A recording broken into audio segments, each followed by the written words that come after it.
Usually, when a fighter's at the top, everybody wants to fight them and take their place. But it isn't the case here. Nobody wants to go against Valentina Shevchenko. She's one of the best fighters in the UFC. There's no arguing this. The first time they've ever properly clinched like this. Now, Carmouche is very, very strong, but look at this. Look at that! Combination of power and technique.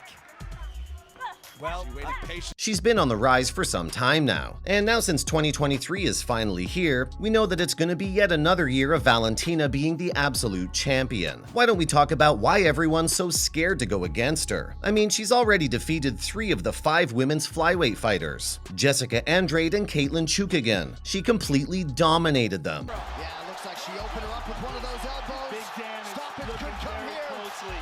As it should be.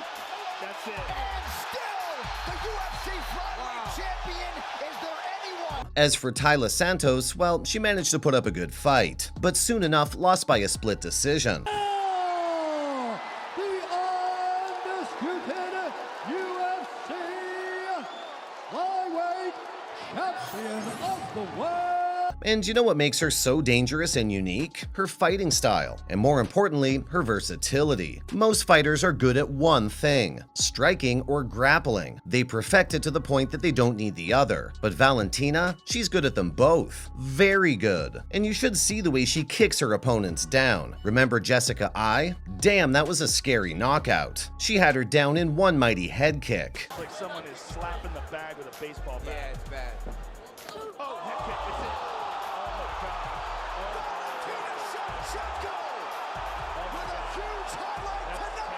Not to mention the time she fought Juliana Pena, and won without an armbar. By submission due to an armbar, Valentina Bullet Shevchenko.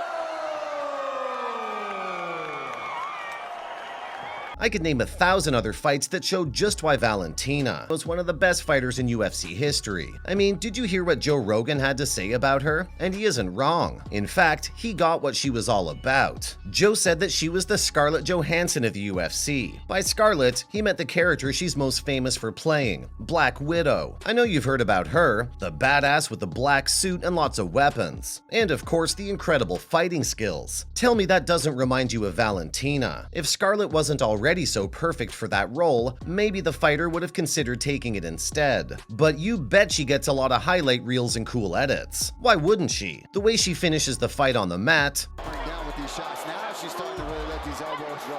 You see the face of Murphy. She does not like those. Oh, big elbows. That'll do it. And still the way she knocks out her opponent, everything's just internet worthy. And you bet people make full use of that. Maybe this is also a big part of the reason why she's so famous. Her presence is incredible, and she always gives fans something worth it. If you pay money to go watch a fight, you want it to be interesting and engaging. But sometimes that isn't what happens. Sometimes it just drags on. No one pulls any interesting fight moves, and you're left wondering why you even came in the first place. But that never happens with Valentina. Every time you go to watch a fight of hers, you know you'll never be disappointed, which shows why everyone's so scared of her. I know I've mentioned the Jessica I kick before, but it was such an impressive moment that I keep coming back to it. I mean, if you were a UFC fighter and you saw someone get absolutely dominated like that, you'd nope out too. Her way of fighting and the grip she has on her fighting style makes her a formidable opponent. A bit too formidable according to a lot of people. Down, and then she stopped doing that, and then Valentina made the adjustment. Now it's a terrible position. This easily could be the end of the fight here, and it may very well be. Oh, that's it. That's it. And still the best in the world by a... It's so obvious nobody wants to fight someone who has 23 wins and only 3 losses. Even Nico Montano seemed to be avoiding her, thinking back to when Joe Rogan said that she was the type of person to sleep with 5 guns strapped to her. Not only is she an incredible fighter, but also a great markswoman. You really don't want to mess up this woman, but getting out of her way really isn't going to help you, because she isn't the type to just sit back and let it all happen. She still looks forward to new fights. Oh, and she hits it with it again. Beautiful timing as she attempts an armbar here. She's got enough time to finish it. This is tight.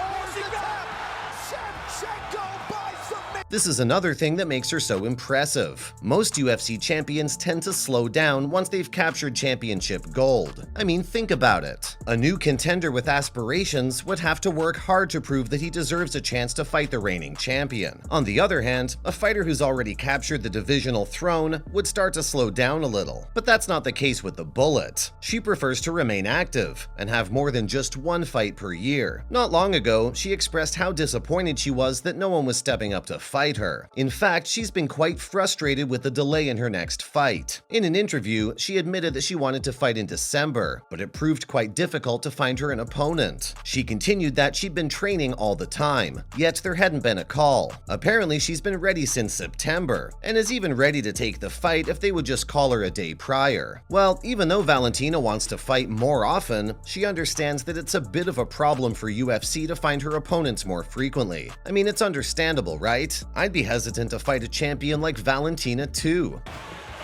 Oh, man. Quick hands from Shevchenko. God, her strikes on the chin. So Mixing it up. Wasting no time.